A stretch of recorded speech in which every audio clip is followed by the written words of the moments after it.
mukomere mumeze mute amakuru akavideo k'uyu munsi umuntu urwaye ibiheri mu mugongo giye kubereka isabune nziza umva yagukiza ibiheri mu mugongo umuntu urwaye ibiheri mu mugongo cyangwa urwaye ibiheri mu gatuza.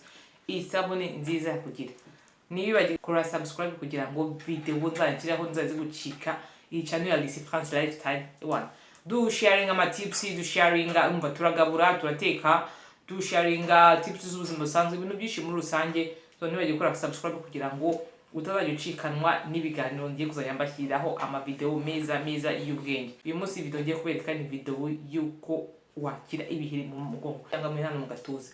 Ngiye kwereka ibintu bibiri byagufasha kugira ngo ukire ibyo biheri mu mugongo.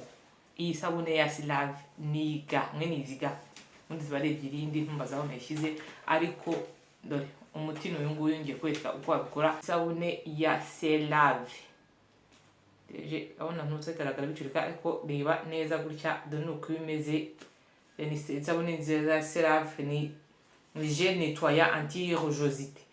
Ni isabune ifasha kuraho tuvuge nk'ibintu byo mu mugongo arya barama bacteria n'ibiki cyangwa se isuku nkeya n'ibintu byinshi bishobora gutera kurwara ibiheri mu mugongo cyangwa se ama hormone n'ibintu byinshi kugira kurwara ibiheri n'ibintu bishobora guterwa n'ibintu byinshi cyane. So iyi sabune yagufasha ubaye uri umuntu ubaye uri umuntu urwaye ibiheri mu mugongo.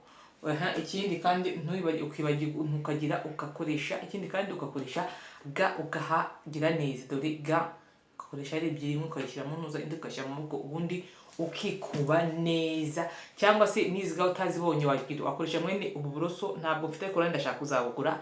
Uburoso nabwo ni bwiza cyane bituma umuntu yikuba neza mu mugongo akakigana hano hepfo iyo umuntu atabasha kuhagera neza ugakuba neza. Isabune urayifata ukagira kandi ko bimeze dore n'ukuntu bimeze gutya do wagira ngo ni nk'amazi iragize uyishyiraho ubundi ukagira wishyiraho ubundi ukagera kuri ga ubundi ukisiga neza kuri ga cyangwa ku kiroso uyogisha ubundi ukagira amazi nyine ugomba kuba rugize ruriho amazi makeya nyine rugize rutose ubundi ukagira ugakuba neza ukarindira nk'iminota 2.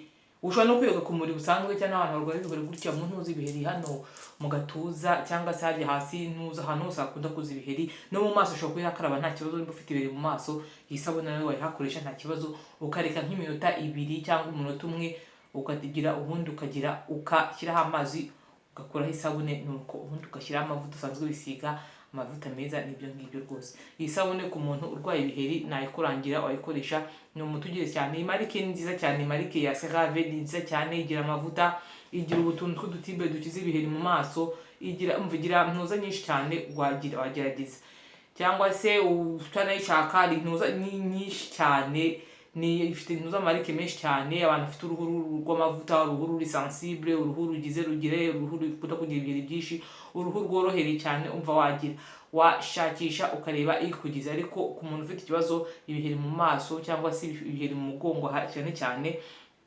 wayikoresha ndayikurangiye nk'umuti. So nizere ko rwose ubundi ukagira ubuga iziga zintuza zino zikuba neza umubiri ewana zexfolia ziscrubbing ntuza kabisa umubiri neza umwanda wose cyangwa se n'ama bacteria ku mubiri akavaho. Iziga rwose wagura ziraboneka ahantu hose n'iyi sabune iraboneka ahantu hose mu mafarumasi cyangwa ahantu bacuruza ibintu by'amavuta na ordonnance isaba kwa muganga n'iki rwose wagira cyangwa se aho ufite byanze waba ufite ibiheri bikabije ukayishaka mu dermatologue bano bashinzwe ibintu by'uruhu umuganga ushinzwe uwize ibintu by'uruhu cyangwa ukora ibintu by'uruhu yakagufasha ukamwigira akagufasha. So iyo ufite ibibazo ntuza ibiheri mu maso cyangwa se ibiheri mu mugongo cyane wayikoresha cyangwa ibiheri mu gatuza wayikoresha. Izere ko iyi video ugize gufashije cyangwa se wagize wakora subscribe kugira ngo utazajya ucikanwa n'ibiganiro nzayambagezaho utuntu tw'ubwenge ama tips byose by'ubuzima busanzwe ukomeze ushyigikire kugira ngo ibiganiro bizajye bikugeraho mu ba mbere. Kora comment like nimba rekoresheje yaragukijije wayikoresha nta kibazo. Ciao mwakoze cyane kureba dore uyu n'umuti mbarangiye.